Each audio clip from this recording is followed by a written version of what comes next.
बिस्मिल्लाहिर्रहमानिर्रहीम अस्सलाम वालेकुम। प्रीवियसली जो है वो एडिशन रिएक्शन ऑफ अल्काइन और जो है वो ऑक्सीडेशन रिएक्शन उनकी एसिडिक नेचर के बारे में बता दिया गया। और अब जो है वो हम स्टार्ट लेंगे पॉलीमराइजेशन ऑफ अल्काइंस, यानी कि अल्काइंस जो है वो पॉलीमराइजेशन रिएक्शन जो है वो देते हैं। लेकिन इससे पहले मेरी गुजारिश ये है कि आप जो है वो चैनल को सब्सक्राइब कर दें, ये आपका जो है वो प्यार होता है हमारे लिए। तो आइए सबसे पहले स्टार्ट करते हैं पॉलीमराइजेशन ऑफ अल्काइन। इसमें सबसे पहला पॉइंट जो आता है वो ये होता है conversion of acetylene to divinyl acetylene. इसके लिए एक तो जो है वो रिएक्टेंट अल्काइन होगा, दूसरा रिएक्टेंट भी अल्काइन ही होगा। उसके बाद ये रिएक्शन जाएगा, ये कैटलिस्ट होंगे, ठीक है। इसी तरह से ये कैटलिस्ट और इससे विनाइल एसिटाइलिन आएगा। इसका नाम आप जो है वो नोमेनक्लेचर वाली वीडियो ज़रूर देखिएगा, उसके थ्रू जो है वो आपको इजीली पता चल जाएगा। इसका नाम होगा 1-बुटाइन-3 जो है वो वाइन। उसके बाद इसके अंदर अगर हम एक और इस तरह से अल्काइन ग्रुप ऐड कर दें, वही कैटलिस्ट हो, तो ये डाइविनाइल एसिटाइलिन बनता है। पहले के अंदर जो है वो दोनों में से एक का जो है वो पाई बॉन्ड टूटता है और एच का जो है वो एक का सिग्मा टूट जाता है। वो तो ईजी है, दोनों बराबर हैं, आप जिसका मर्जी तोड़ सकते हैं। लेकिन इसके अंदर क्या होता है, जो मोनोमर होता है उसका जो है वो हमेशा पाई टूटना होता है और जो पॉलीमर होता है उसका हमेशा सिग्मा टूटना होता है। फिर ये बनता है डाइविनाइल एसिटाइलिन। इसी से नेक्स्ट जो है वो आता है कि हमने किस तरह से क्लोरोप्लीन बनाना है। एक रिएक्टेंट होगा अल्काइन और एक रिएक्टेंट होगा जो है वो HCl कंसनट्रेटेड, ठीक है।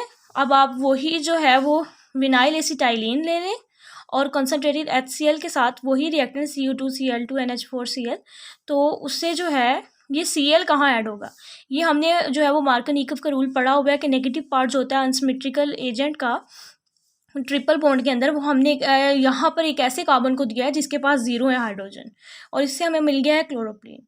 अगर हमने जो है वो क्लोरोप्लीन से आगे न्यूप्रीन बनाना है तो क्लोरोप्लीन के अंदर ही क्लोरोप्लीन ऐड करते जाएं तो वो बन जाएगा न्यूप्रीन। यानी कि एक अल्काइन को आप लेके चलें और आप कितने ज़्यादा जो है वो प्रोडक्ट बनाते जा रहे हैं। डाइविनाइल एसिटाइलिन बनाई आपने, क्लोरोप्लीन बनाया आपने, न्यूप्रीन बनाया आपने। और ये आइसोप्रीन क्या होता है इसके बारे में आपको पता होना चाहिए। It's just a natural rubber. और जो न्यूप्रीन होता है ये सिंथेटिक रबर होती है और इनके दरमियान कोई डिफरेंस नहीं होता। अब नेक्स्ट एक आ जाता है कि बेंजीन की फॉर्मेशन किस तरह से करनी है। देखिए इस तरह से आप जो है वो 3 अल्काइंस ले लें। अगर इसका डबल बॉन्ड इसके जो है वो कार्बन पे अटैक करेगा, ठीक है। आपको पता है एरो हमेशा जो होता है वो पाई से जो है वो न्यूक्लियोफाइल से हमेशा जो है वो इलेक्ट्रोफाइल की तरफ होता है। तो यहाँ से यहाँ, यहाँ से यहाँ, यहाँ से यहाँ, तो इसके लिए ये वाले जो है वो आपने कैटलिस्ट लेना है 300 डिग्री सेल्सियस कॉपर ट्यूब, या दूसरा कैटलिस्ट जो होगा वो ऑर्गेनोनिकल कैटलिस्ट, और उसके लिए टेम्परेचर ये देखिए, टेम्परेचर चेंज करने से कैटलिस्ट भी बदल रहे हैं, उसकी मदद से हमें मिल जाएगा बेंजीन। नेक्स्ट आ जाता है हमारे पास रिएक्टिविटी ऑर्डर। रिएक्टिविटी ऑर्डर के बारे में आपको पता होना चाहिए। अल्कीन, अल्काइन, बेंजीन, अल्केन, इनके बारे में आप बहुत कुछ जो है वो ऑलरेडी पढ़ चुके हैं आप ऑर्गेनिक केमिस्ट्री के अंदर। अल्कीन डबल बॉन्ड है, अल्काइन ट्रिपल बॉन्ड है, बेंजीन के अंदर जो है वो डीलोकलाइज पाई बॉन्ड होते हैं, alternate single and double bond. Alkane के अंदर जो है वो सिंगल बॉन्ड होता है, ठीक है। इसके अंदर जो पाई बॉन्ड होते हैं वो एक्सपोज होते हैं, इसके अंदर जो है वो लेस एक्सपोज हो जाने की वजह से इसके अंदर भी लोकलाइज बॉन्ड है दोनों के अंदर। इसके अंदर डीलोकलाइज का क्या मतलब है कि वो टिक के नहीं बैठता, वो अल्टरनेट मूव करता रहता है, जिसकी वजह से स्टेबिलिटी बहुत ज़्यादा हो जाती है, ठीक है। इसलिए रिएक्टिविटी में थोड़ा पीछे रह जाता है और अल्केन के पास कोई पाई बॉन्ड नहीं होता। अब यहाँ पर इनकी जो है वो बॉन्ड लेंथ दिखाई गई है। अल्केन की बॉन्ड लेंथ ये है 1.54 एंगस्ट्रम, अल्कीन की डबल बॉन्ड की 1.34।